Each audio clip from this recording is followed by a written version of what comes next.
Hey Nathan, about a year ago I was watching a Scotty Kilmer video. Oh, okay. Yeah, and he said that Nissan had about 2 weeks to live. Yeah, was that one of the ones where it says goodbye? Yeah, and then you're exactly, wondering yeah. if he's done. Yeah. Because there's like 9 of those where he titles it goodbye or the end. This is the end. Yeah. So today we're going to be talking about Nissan. I just got done driving the brand new Aria, their all-electric follow-up to the Nissan Leaf. Now this is the second Aria you've driven. Yeah, I went to Spain and drove it on a racetrack that made me sick. Yeah, because the rain was on the plane on that particular strip. No, what they did was they set up was this raining.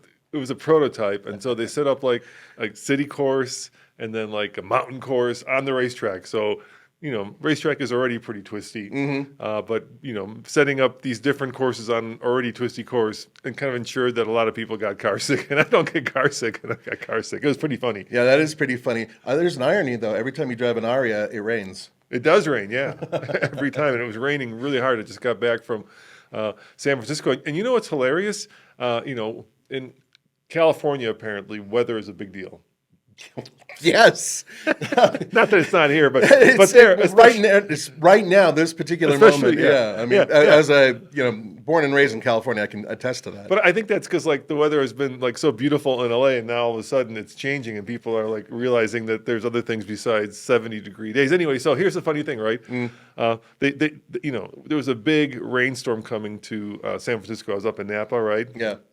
And they don't call it a big rainstorm, like a big ass rainstorm. They call it an atmospheric river, Nathan. An atmospheric river. Yeah. Get ready to swim. It's pretty dramatic, right? So that really scares and gets ratings, I suspect, from the local newscasters. Oh, the local newscasts, all of them in LA are horrible when it comes to like predicting weather. Because they can say it's sweltering at 114 degrees in Southern California, but if it goes up to 115 degrees, it's just like death may happen, please. What would happen here in Colorado instead of a snowstorm? What could we call it? What, here? Yeah. Well, they call it like the bomb blast. Well, no, that's A bomb cyclone. Bomb cyclone. We got a lot of that. Yeah. I think that was actually nationwide. But they also call it other things: whiteout, wintermageddon. How about there's a snow train heading toward Colorado, delivering. Get ready to dig. It is the mammoth of snowstorms coming your way. In this podcast, we're going to be talking about, aside from Nissan products, we're also going to talk about the company itself and are they in trouble? Yes. And we're going to talk about all their products and also, the good and bad, and perhaps we can throw out a few suggestions. And it's all going to boil down to Roman beginning this with the Aria, which I bet you're wondering, hey, haven't I heard about the Aria for the past 3.5 years? And yes, you have. Yeah, so let's just cut to the chase and go to the bad, and then I'll tell you the good. Okay. Okay. So I think if Nissan had come out with the Aria like 3 years ago, it would have been like an out of the ballpark smash Even 2 hit. years ago. Even Right. 2 years ago, I would say. Right when there was not as much competition as there is today. The problem with it from a electric car point of view is that it only charges at a maximum of 130 kilowatts, which, given that the Ioniq 5, Ioniq 6 charges at over 250, is slow. The range, according to Nissan, and I was driving the E-Force, which is the all-wheel drive one. So the two-wheel drive's in dealerships right now, but I was driving the new all-wheel drive. The range is actually, according to the EPA, good, 272, so that works. Yeah, it's okay. What doesn't work is that, unfortunately, the car is built in Japan, which means it doesn't qualify for the 7,500 credit. You can get a credit if you lease it, I believe. Yes, you can. But that's still different, and you won't. Yeah. So that's kind of a problem. Yeah. And I think that's a big problem because it's expensive. The one that's pictured behind me and that I was driving, which was the one with all the bells and whistles, was $62,770. And as you know, Tesla has been dropping their prices, especially on the Model Y. So you can get into a Model Y now for like $53,000. So this is going to be and this competes directly against it. So it's going to be $10,000 more expensive, and you won't get the $7,500 federal tax credit. You might get whatever state credit you get. That's just a lot. That's a strong headwind to sell into. Yeah, it is. It is. They kind of blew a lot of chances building this. Now, let's quickly talk about what it is and what it is not. It's an electric vehicle. It's not a Nissan Leaf with all-wheel drive. This is a significantly different Ground vehicle. up new vehicle. Yeah, and it's a new platform. You may have been hearing that they're not using their old school batteries that they build. They were actually building it. They're using batteries from a second-tier company, and that is true.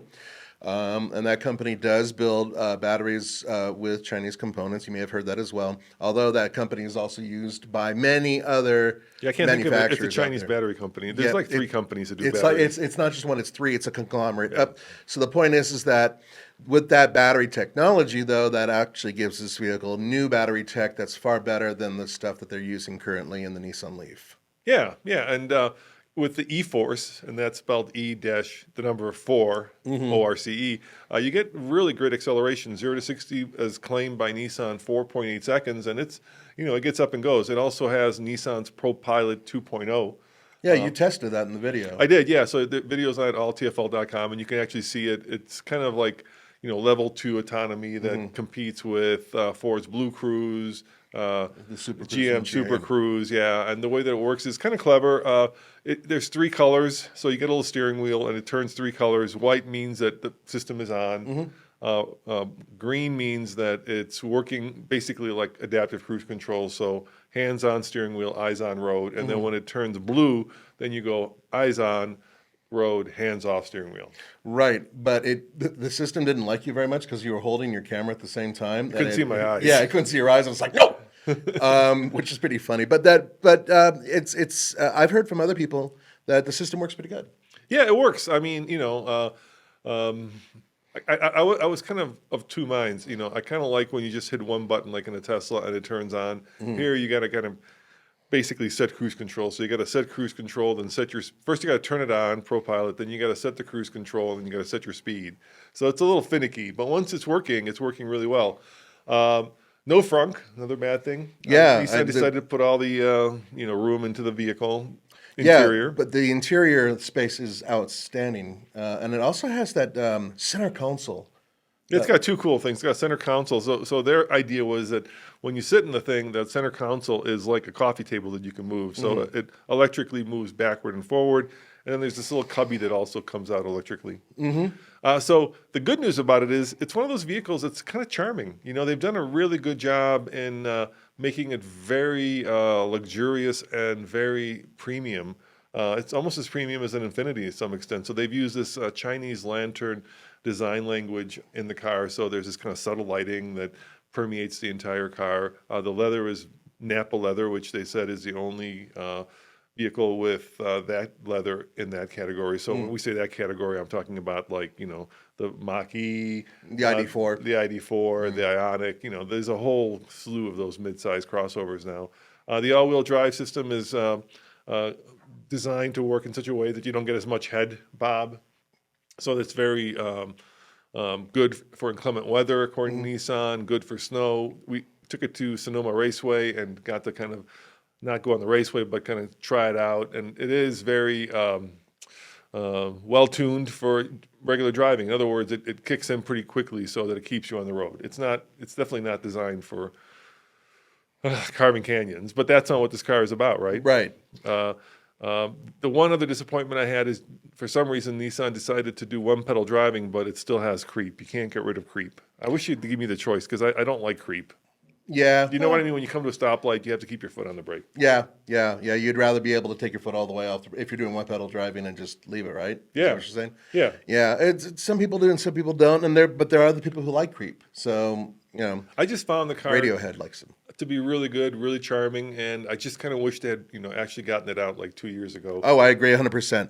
2 years ago, this car would have been a home run. Right now, it's really questionable in terms of their timing and whether or not this is going to make them really any money, considering all the time and money they put into designing it. I actually only have one issue aside from the price and the timing. One big issue with it. What's that?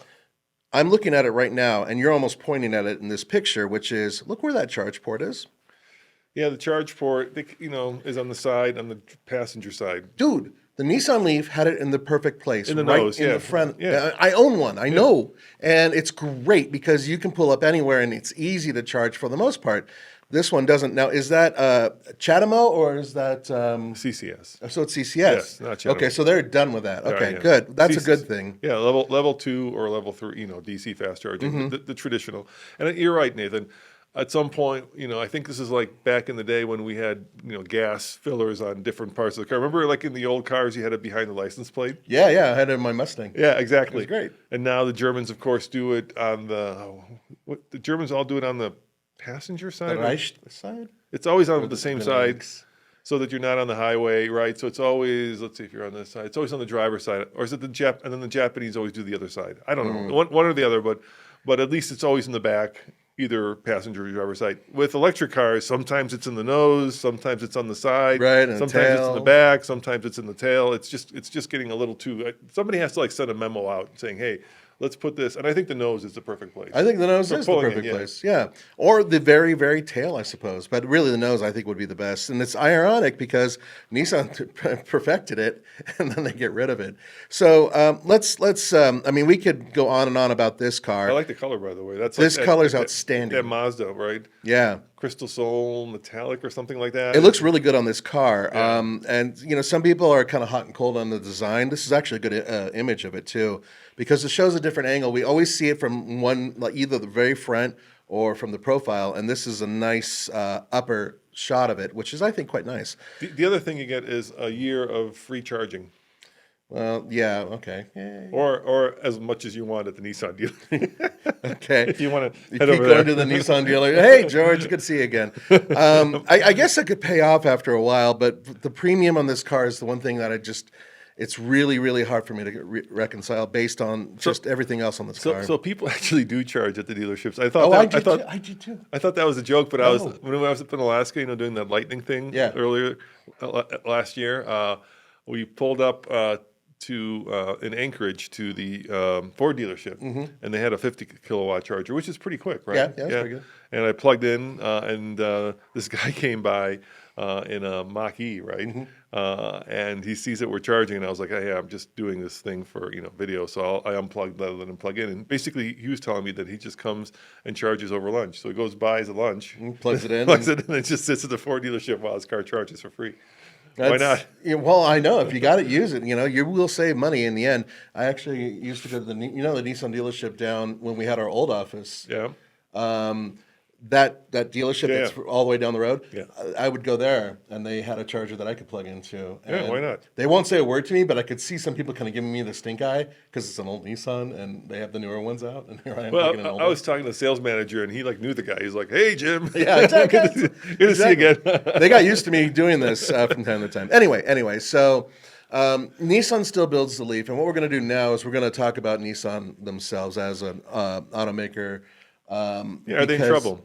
They are. They have some real issues, at least in the United States. Well, they have been since Carlos Ghosn basically took the company, and what he did, unfortunately. So there's a great documentary about Carlos Ghosn, and I don't know if it's on Amazon or Netflix, but it's out there. Check it out. I think it's Amazon. He was the guy who got himself shipped out of Japan in like a music box.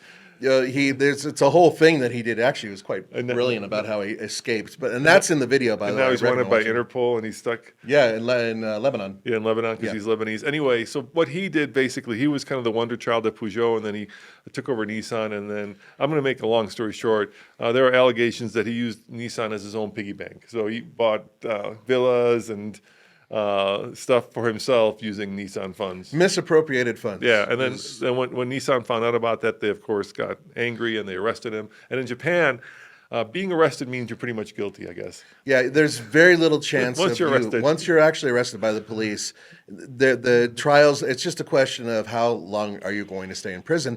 And he felt that wasn't fair, his words. Yeah.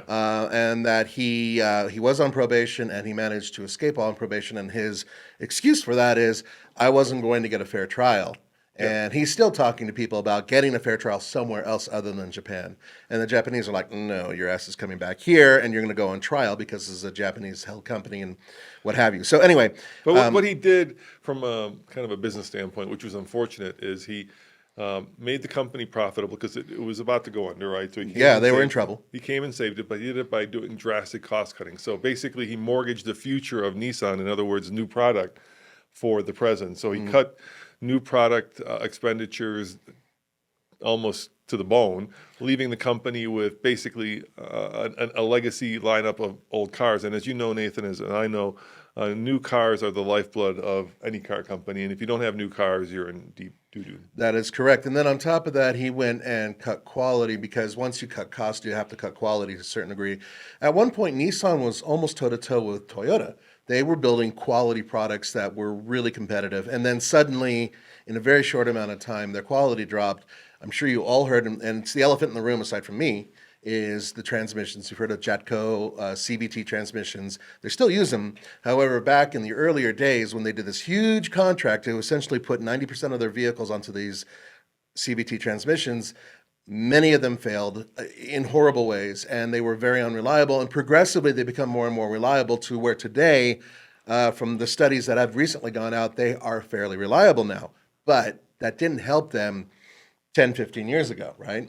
So let's go and quickly go over their product lineup, because there are some decent little cars out there. There are some diamonds out there, but let's start with the obvious one, the Leaf. They're still building the Leaf. Yes, they are. The Nissan Leaf was initially built, I believe, in 2010, 2011 for the United States. It is built here in the United States, and so that car you can. But it is so long in the tooth. Even with their newer design. They updated like 2 years ago. Gave it.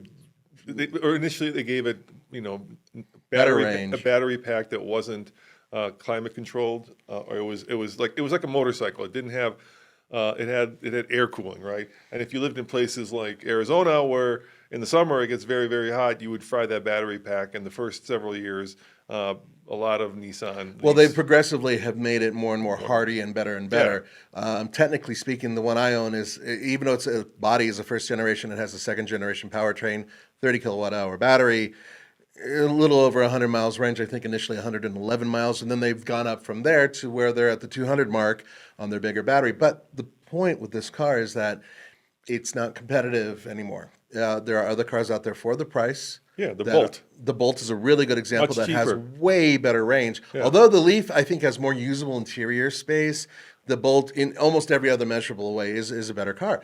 And, you start looking at all the other competitors.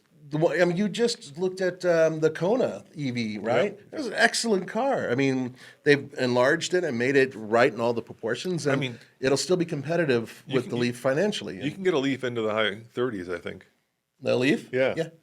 And I think if I were Nissan, what I would do, because they've paid for the tooling of that thing, right? It's the very first electric car that was mass marketed to the entire world, not just the U.S. Why don't they just cut the price of that thing and take it down to some place where it becomes competitive to the Bolt? I would make it the least expensive electric car by a huge margin. Yeah. I would, and then I would market it that way, and that would help get it out, because I know they're going to do another generation. Now, here's the crazy part before we go on with the cars. Should we take a break yet, or we still got us? I think we're still good. Yeah, I'll let you know. Okay. Yeah. So Nissan by 2030 is expecting another 17, up to 17 new vehicles, most of them electric. So we're at a point right now where this should be happening pretty much on an annual basis. New car, right? It's not. The Aria is the first one, and then they've got this Leaf. So what we're hearing is that they're going to build an all-new Leaf. Hopefully it'll be far more competitive than the current one. Yeah, get rid of Chatamo. Yeah, I think that's dead.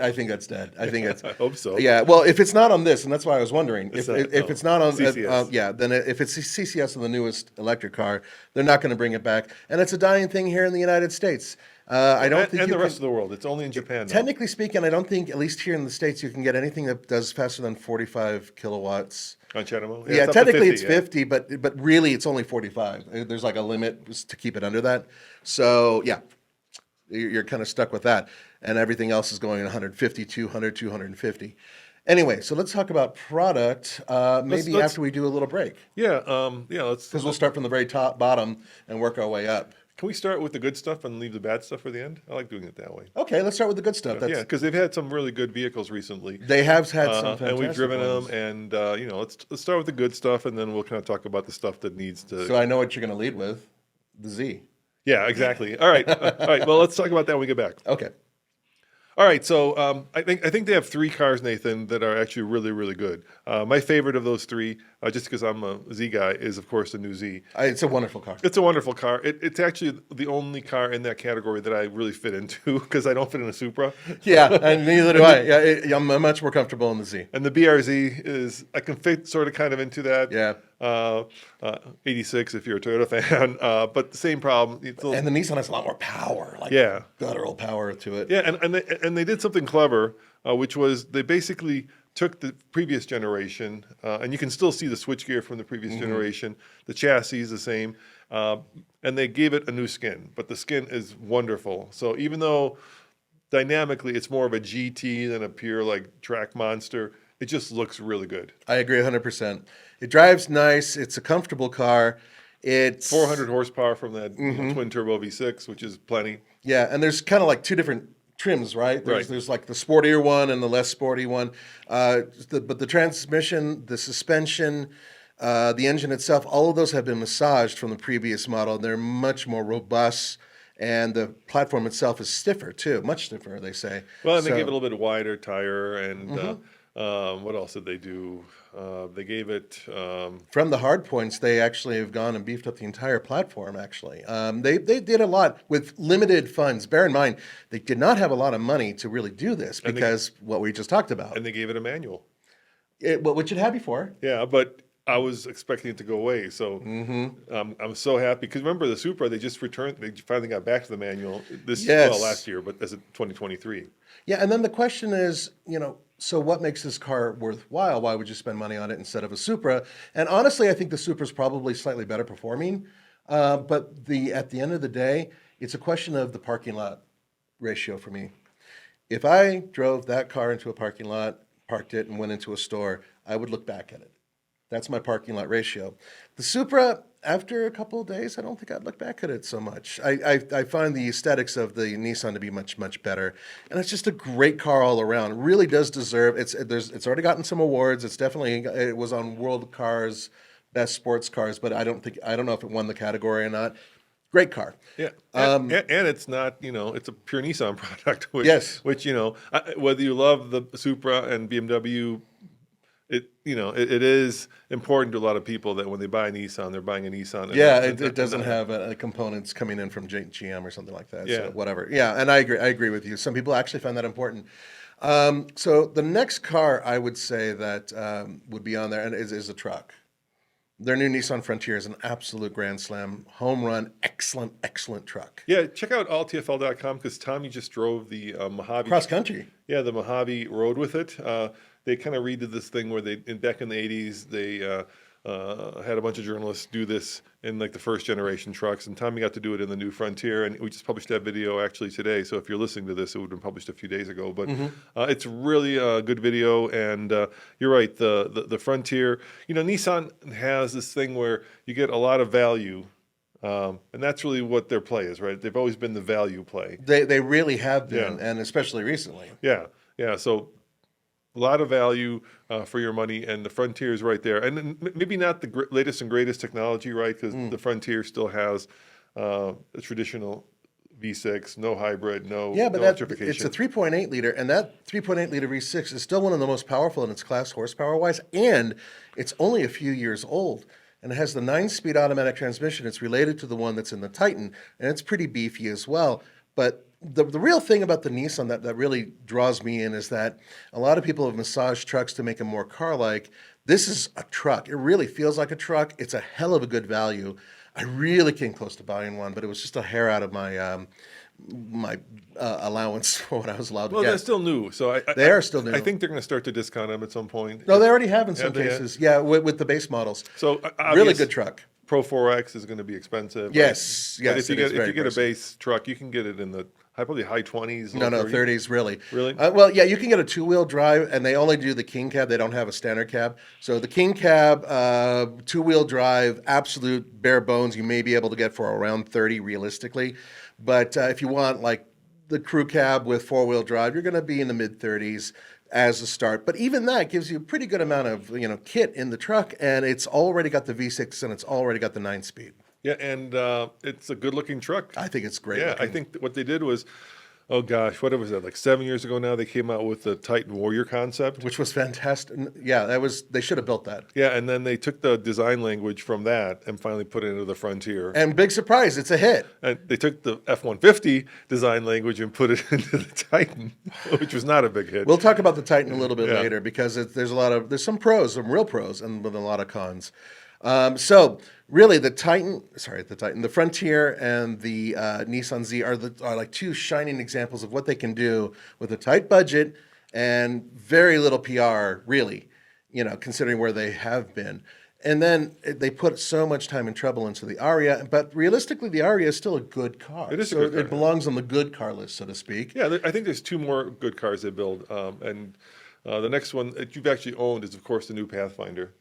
The brand new Pathfinder is so much better than the previous generation. They got God. rid of the CVT. Bingo. Yeah. And they made it a lot beefier, and they actually have one that the Rock Creek. Yep. Yeah. The Rock Creek Edition, which is I actually took it off road. It's kind of off-roady. Yeah. It's not, it's not like.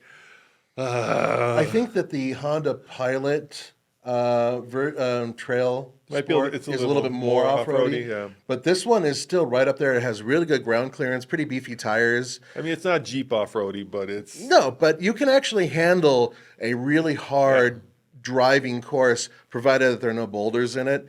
And it's really good on soft sand, too. I'd still get a Grand Cherokee if you really wanted to go, Yeah. seriously. But if you, just occasionally want to go off-road or want to go up to your cabin someplace in Michigan, this thing will be perfect for that. Absolutely. And it's got 3 rows of seats, and tow's pretty good, too, if I recall. So it's a good vehicle, I agree. And believe it or not, there is one vehicle on my list of decent vehicles that has a CVT, and that's their brand new Rogue that we just had just a few months ago. Yeah, both the Pathfinder and the Rogue have really come up in terms of kind of the quality of materials. The interiors the are interior fantastic. design language, they're just very, very good. And they haven't done what other manufacturers have done, which is gone to like haptic or gone to everything in the screen. Even okay, all right, Aria does have this haptic thing that kind of lights up when you turn the car on. Right. So, but it's cool because it's wood. So underneath the wood buttons are these haptic controls that let you. Underneath the wood are these haptic controls so that you actually control things. But the Pathfinder and the Rogue both have real buttons, which is nice. They do, and they also have really nice interiors that really feel like they're more like Infiniti interiors, which is a funny irony. Infiniti is technically part of Nissan, of course. We're not going to be talking about Infiniti today. It's just the entire. That's a whole other can of Yeah, worms. and the whole thing is in deep trouble. But I will say that there was one other thing about the Nissan Rogue that a lot of you guys might not know, and they put in a brand new engine.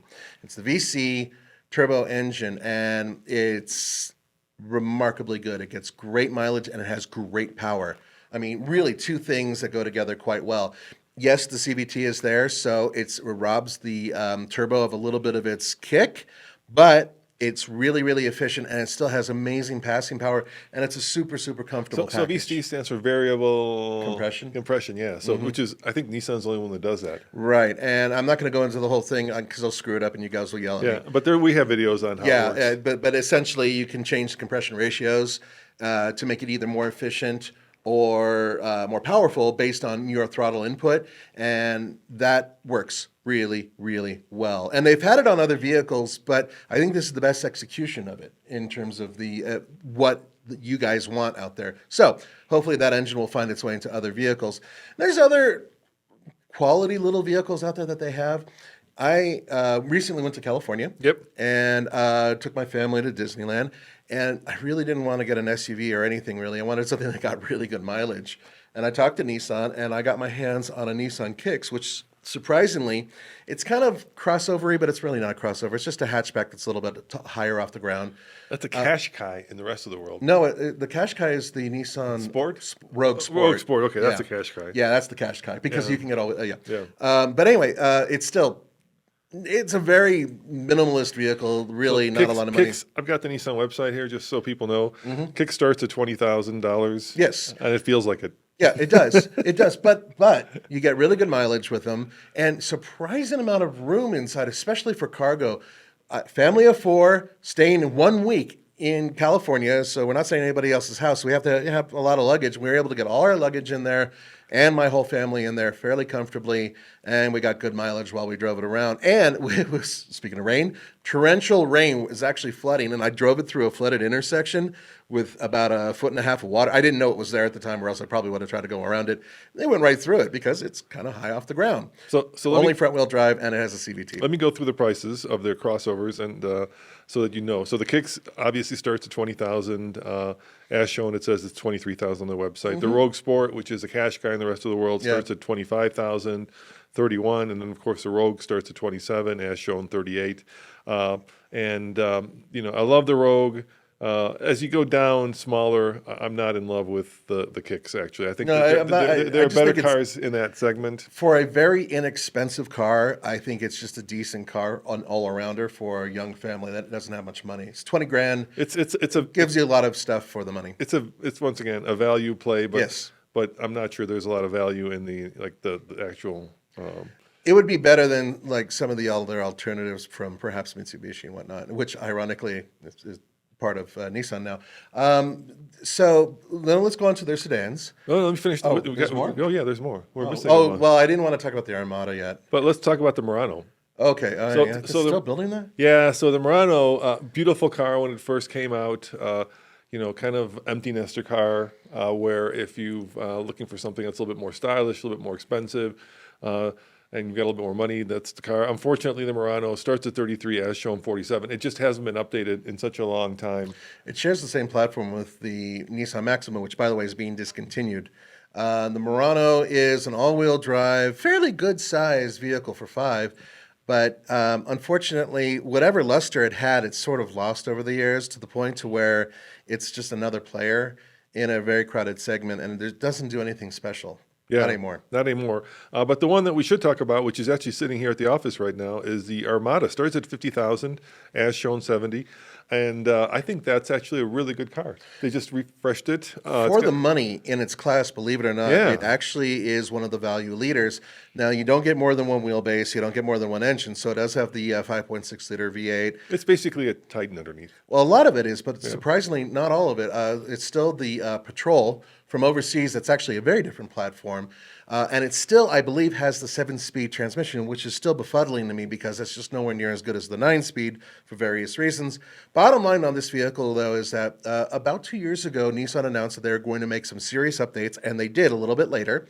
So the interior has been all updated recently. The exterior has a new front end, a new rear end, LEDs.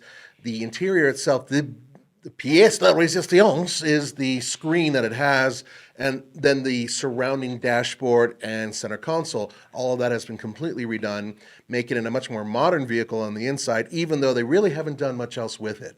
Yeah, so my problem with that car, I like it, but I'm just saying the competition is really tight. Like the Tahoe, right, offers a lot more space. For some reason, the Japanese, when they do these big 3-row vehicles, just don't make them big enough, and I include Toyota in that as well. Yeah, we did. We saw that with their Sienna. Yeah, not Sienna. Sequoia. Sorry. Yeah. They just somehow have a hard time understanding that in America we have big open roads that you can drive these cars on. Right? I'm sure it still has a lot of room. It's just not as much room as the competition in reality. And it's an old platform, and it's an old encased platform. So you can also see this in the Infiniti QX80, which is its cousin. They're essentially the same vehicle in terms of sheet metal, different. I would recommend the Armada. I think it's a good truck, and I think it's well screwed together. It is a beefy vehicle. If you want to tow something, it tows 8,500, I think. More than that. I think it's 8. I asked Andre; he would know. Yeah, but it's a lot. It's a lot. It's pretty good. I've seen them tow horse trailers with no problem. Oh, yeah. The engine's fantastic. It does have an air suspension in the rear. It's kind of slow, but it does the job. I'm not sure if it has it or only if the Infiniti has it, but I do know this: independent rear suspension, which ironically Toyota used to have with the Sequoia, and they got rid of. I don't know if that's good or bad. I think for interior space, it's bad for Toyota, but that's a different story. But at the end of the day, it's a really rugged vehicle. Ironically, you can't get it with a full-blown hardcore off-road version. There's no Pro 4X version of it, which to me is a shame. That would be a great vehicle to slap on beefier rubber, put a locker in the rear, lift it a little bit, put some armor on it, and I bet you would increase the sales on that vehicle. I want to say ours has 22s, which aren't going to go off-road. There's absolutely not. And that's the problem, is that they put these big, they're built for Beverly Hills. They're not built for... When I say ours, I mean the one that they the one we're us. borrowing, yeah. So that might as well lead us to. I would still recommend it. Oh yeah, I do. I think it's old school, and I think it's like what these things used to be like. Now, of course, everything's getting hybridized and electrified. The downside is it's probably pretty thirsty. It is thirsty. Yeah, it's not a very efficient vehicle, but I think it'll last forever. That's the thing is that I have a cousin in Los Angeles, speaking of places, whose wife owns a second generation one, and she's probably got about $1.75 on it, or maybe even up to 200,000 miles by now. She bought it brand new, and she's just driving the crap out of it. They've had very few problems. I think she had to go through a couple of different sets of brakes and tires. Big surprise in LA. But You want to talk about the cars? one more vehicle, if we already talked about trucks, and that's the Nissan Titan. And last year we thought it was going away, right? The rumor was that the rumor's growing. They discontinued it in Canada last year. Yep. They're still selling it in America, but and you can get a great deal on one. If you go online, look up the base model, and then put four-wheel drive on it, because the four-wheel drive option is very cheap compared to the competitors, and suddenly you have a V8 crew cab or king cab or crew cab with four-wheel drive, and that V8 is fantastic. We love it. And you have a vehicle that has slightly better equipped, aside from that big V8, than a lot of the competition. For that same price, you'd have to get like a base model Ford with their base model V6 or a base model Chevy, you know what I mean? So if you want that big V8 still, good towing power, good capability, pretty damn decent off-road, and get a work truck, look at the Nissan Titan. But with that being said, Nissan completely shot themselves in the foot with this current generation Nissan Titan. yeah, I think the problem is it's a good truck competing in a field of great trucks. Yes, that's part of it. And also there's not enough, it's too expensive. Even though I just said that you can get a good deal, you can. And most likely it's one of the few trucks you might be able to get for under MSRP if you really work at it. But it's still too expensive going up against the competition, even though you do get a lot of kit for the money. And there are no options in terms of different types of engines. There's no options in terms of having a standard cab. They were supposed to do a V6. They even said they're going to do a V6. Now they do, I know, have the XD. The XD tows a little more. It's got a beefier frame, but it's the same engine transmission basically. So you're only getting a little bit more capability for a lot more expense, and it's also a lot less efficient. They got rid of their diesel. I mean, everything that made it unique, they've kind of gotten rid of, right? And then they never really gave it the tools to advance and become competitive with everything Toyota, Ford, and General Motors build. I just think this is such a competitive segment in America that if you're going to play in that world, you got to have a big budget. You got to have game. And when it first came out, it had game. It blew people away. It was so different. Second generation, when it came out, it was kind of a lukewarm thing, but it was still different.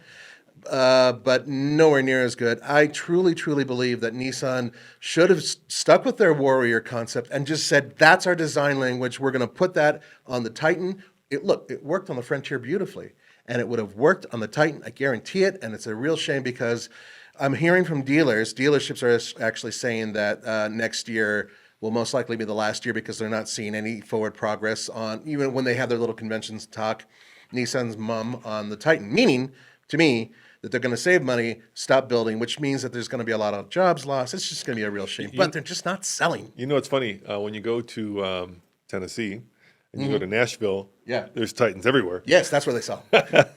Everywhere. For some reason, they sell them right there. Yeah. That's where Nissan's headquartered, by the way, for America. So I think it's a good truck, Nathan. I've always enjoyed the truck. It's just a solid truck. It's a solid truck. I think if you're looking for, a truck that is the cost leader, that's, like you said, that's certainly the one to go for.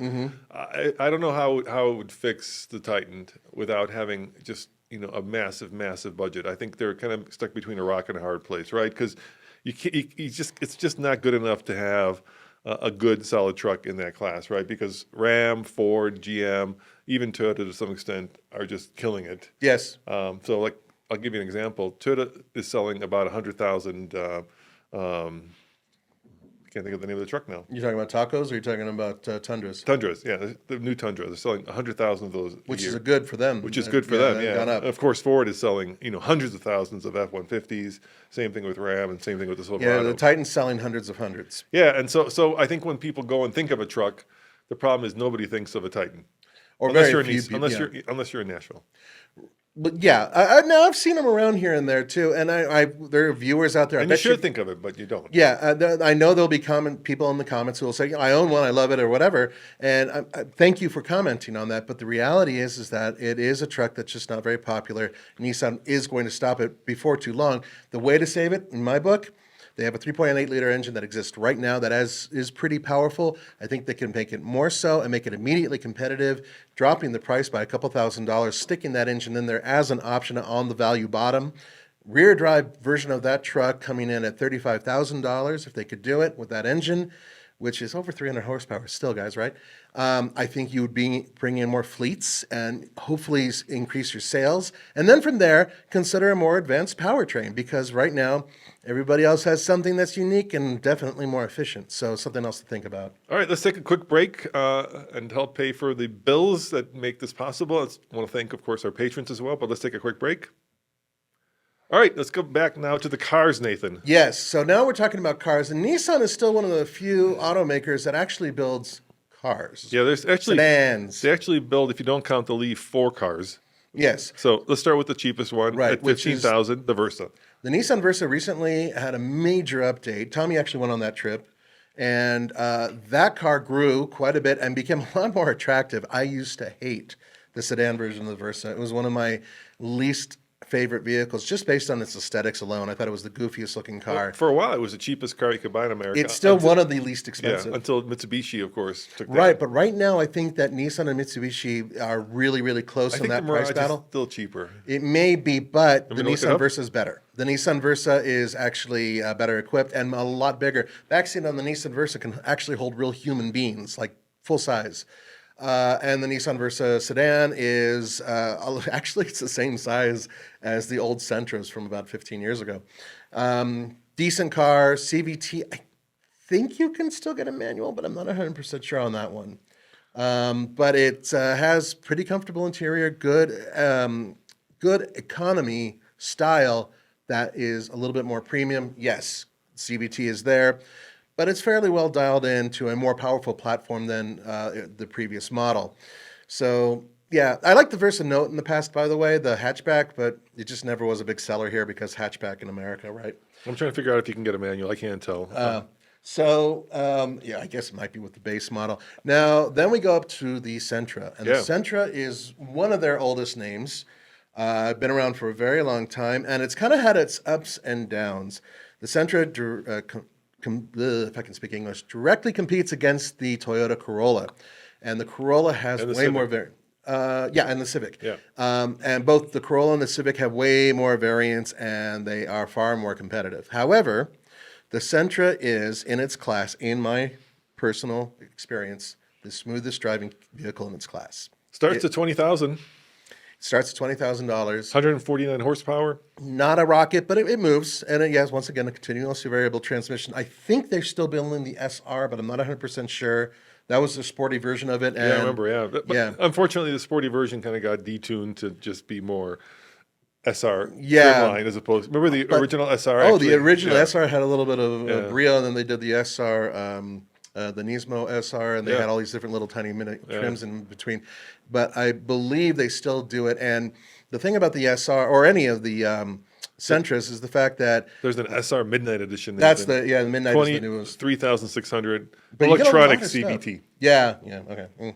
Okay. Once again, we're not big CVT fans. You obviously know that. However, this car is really well set up for a very good ride, good responsive handling, and overall one of the best for backseat comfort in its class. So those things are important, but that's about it on the Sentra. It really, it doesn't really move the needle that much. But then you move up to their big volume seller, and that's the Altima.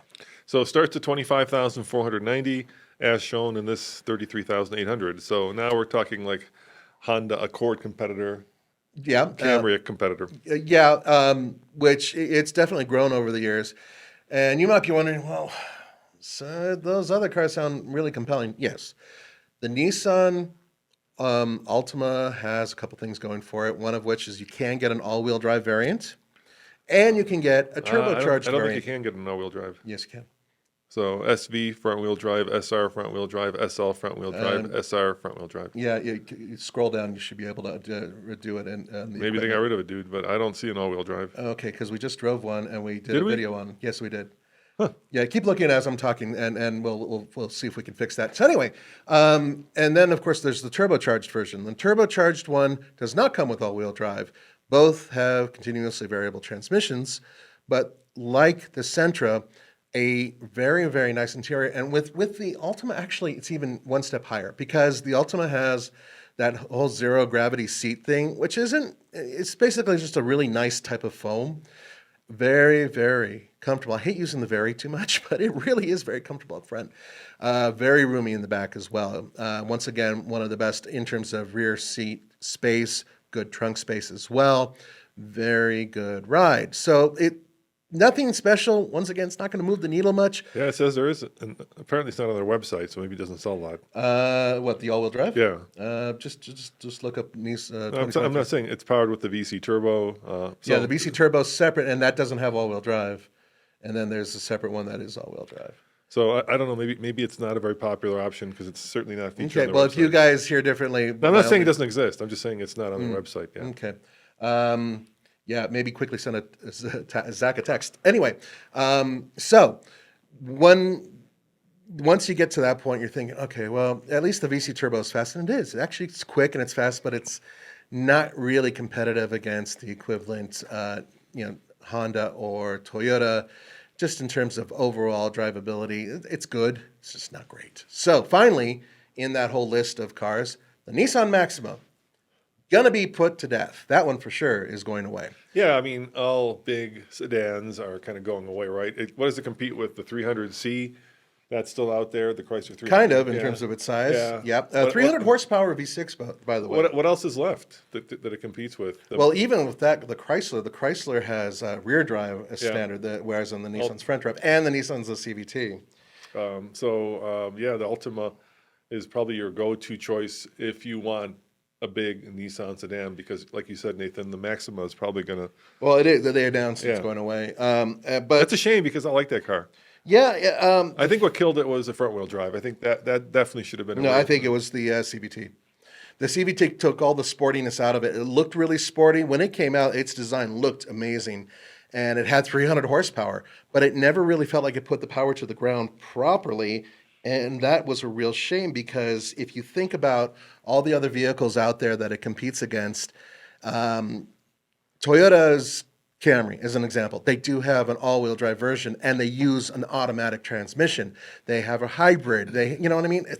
There's all these other options. Look at Honda. All of them have much more beefy ones. Granted, they're a little bit on the smaller side on the outside, but the thing about the Nissan Maxima, it's a real problem, is that inside, the interior space isn't that great despite its exterior size. And that is a real issue. So remember when we did that video when we had the Maxima? This was like maybe even like 7 years ago. We went to Rabbit Mountain and we were kind of hooning it around. Yeah, it was kind of fun. And we were both like, this is a great car. It just needs a regular transmission and rear wheel drive. Yeah, and by the way, to put a kibosh on the previous statement, yes, Nissan still builds the Ultima with all-wheel drive. I'm on their website. That's what I said. Yes, the Ultima is still built with all-wheel drive. Yes, okay. So anyway, we are now done with the Nissan sedans, and in reality, none of them outperform their competition, which is a problem. And only a few of them come in under the price of their competition. Yet another problem. So they have to figure out where they're going. Are they going to build a car that's more competitive, or are they going to build one that's less expensive? That's the only way they can win. Here's kind of my take on it. We've been talking about what's wrong with Nissan and are they in trouble. And for me, there are two words that kind of signify the problem that Nissan has. And those two words are two brands, Hyundai and Kia. So once upon a time, Nissan had that kind of value brand.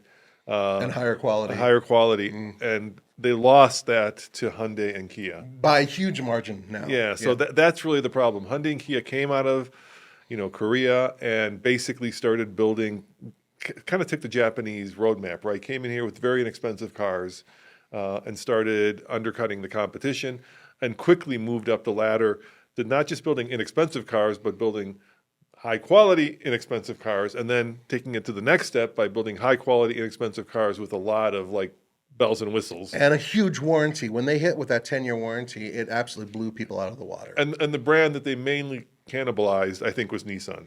Nissan had an opportunity to take them on head on, and at the time they had some interesting products to do it. They never really did it. Do you guys remember the was it the Xbox or the X Cube? What the hell was that thing that we had to drive in Detroit? Yeah, what was that little guy? Oh my gosh! Yeah. Oh, the the little round square. Yeah, the Cube. It wasn't the X. It wasn't the Cube. Oh God. Yeah. Well, so while you're looking at that, yeah, I thought it was something like a Cube. That was a vehicle that was built for the Japanese market. When they brought it here, the execution was poor.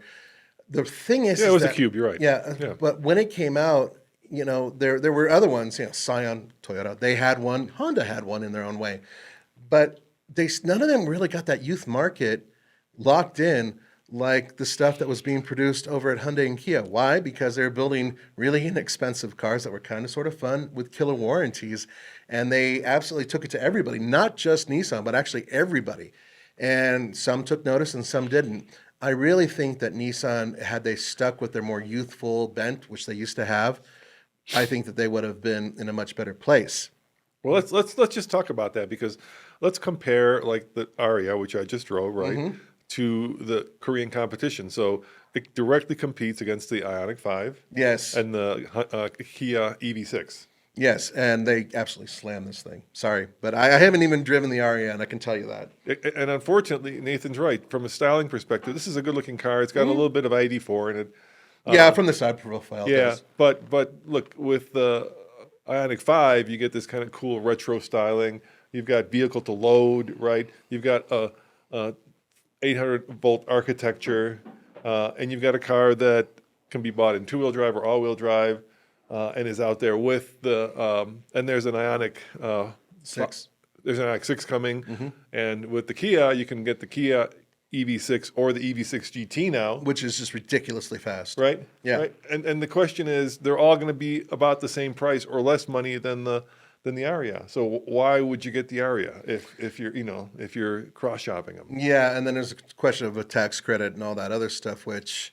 Now, the Koreans don't get them either. They're also built in Korea right now. But they're building them here soon. They're building a factory, yeah. Yeah, and I don't know about the Aria if it's going to be built here anytime soon. And they have a factory. They could. Yeah. Now, Volkswagen, on the other hand, they are starting to build their ID4s here. Yeah, Chattanooga. And that will definitely help that bottom line for some of you guys who do qualify for that tax credit.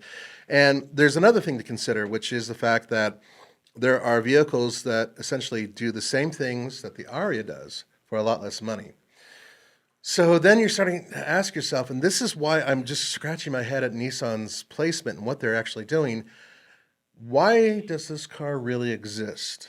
I mean, well, 3 years ago, it made perfect sense. It made perfect sense 3 years ago, but we're way behind.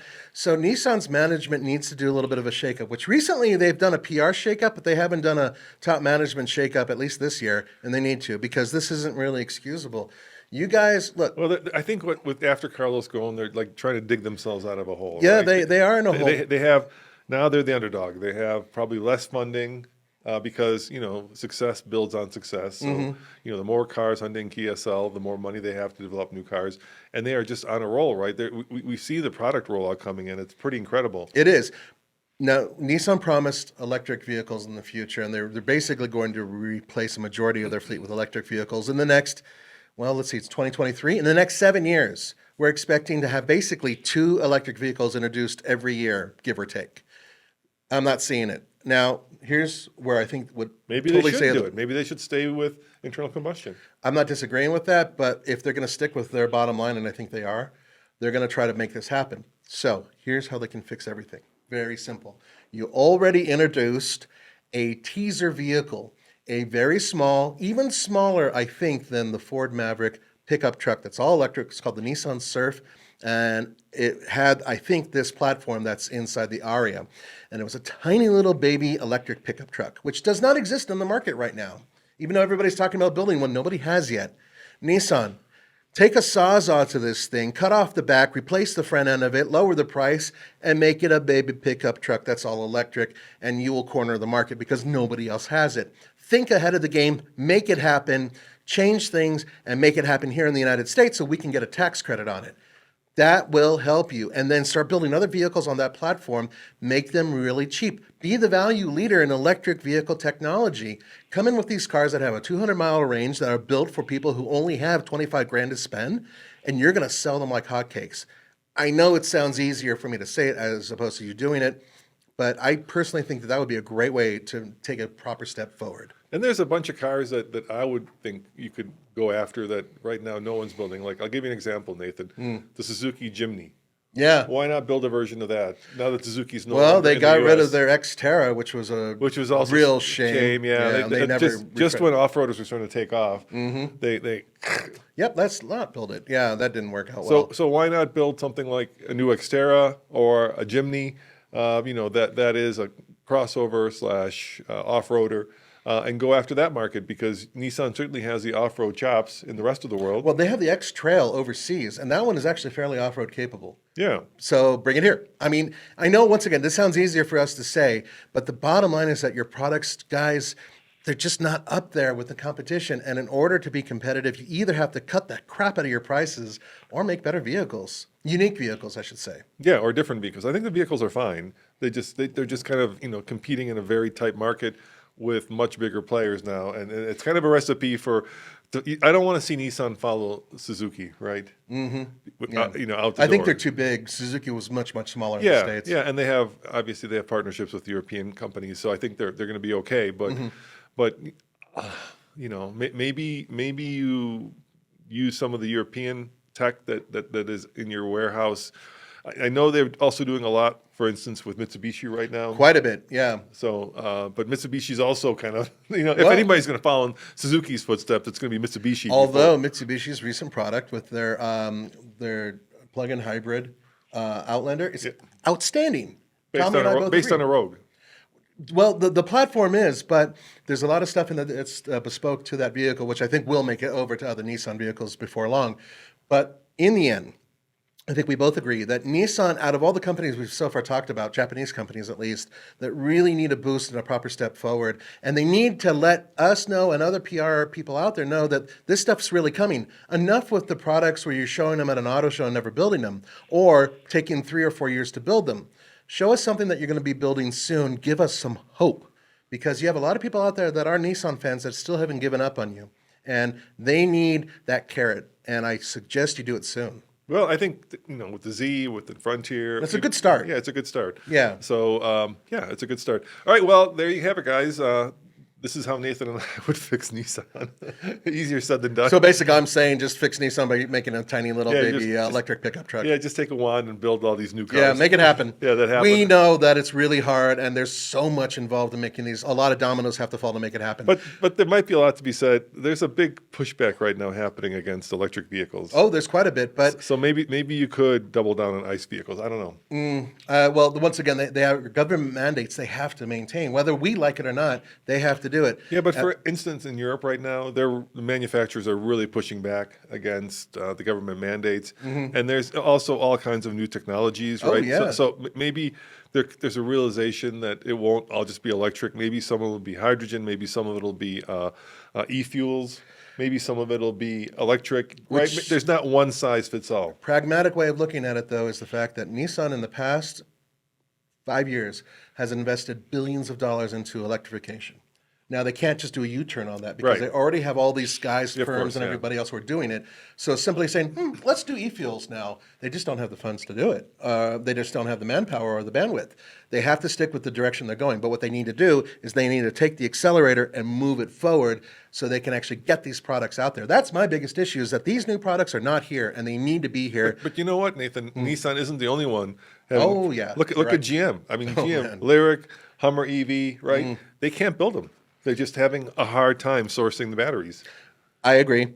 But nonetheless, we should be hearing about these other new vehicles that can't be built.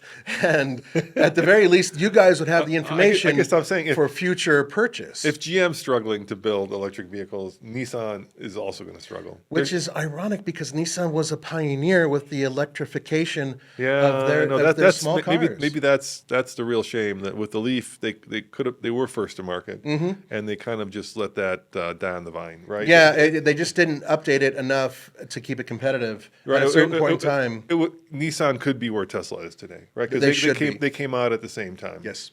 Yes, absolutely. And Nissan had all the bandwidth and capability to keep going, and just they could have been at the point right now where they're selling a vehicle as good as a Model Y or as good as this Do you Aria for half the price. I kid you not. Do you remember when we first drove the initial Leaf, and it had like a navigation system, and there was a big circle that showed you like how far you could get on the charge? Mm-hmm.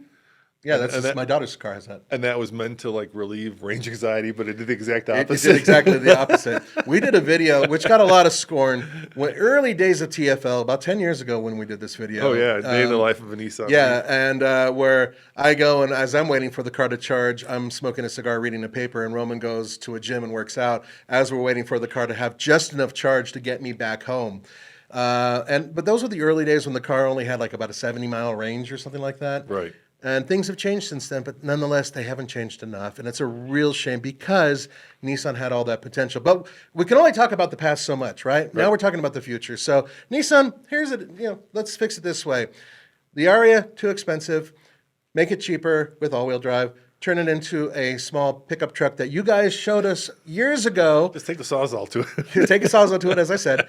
But, give the public what they want. People want an affordable electric vehicle. You're obviously not building very many hybrids, so can't really go there. So why not do this? Something to think about. All right. Thanks for watching, guys. And as always, check out alltfl.com if you want to see all of our news, views, and real-world reviews. It's funny, Nathan. Before we end, I want to say our podcast got a 3-star rating recently. You know why? Because one of the viewers heard, the extra podcast that we do, which is the classics, right? So we have on this channel, Tommy and Brendan also do a classics podcast. Yep. And somebody saw and listened to that podcast and got bummed out that we had stopped doing new car reviews. And I'm like, so we got dinged for doing an extra podcast? We're going to get dinged for whatever. Sad. I forgot the term Super B, and then like 50 people on the one of our previous video are like, "It's Super B, you fool! How are you, a car journalist?" So we haven't stopped doing new cars. It's just that there's a bonus podcast which Tommy and Brendan are doing, which is about classic cars, and it's also on this same basic channel. So don't get all upset. We're still here. Yeah. That's just instead of doing one a week, now you get 2 a week. And if you don't want to listen to new car stuff, listen to Tommy and Brendan, or vice versa, or listen to both of them. But it's up to you. Yes, it's true. And for Wired Honda and Bronco John and all your other fake personalities out there, by the way, we were glad you grew a spine and came back. Thank you so much. I'm kidding. There's this guy who says unsubscribed. We'll see you guys next time. Have a great week. Ciao.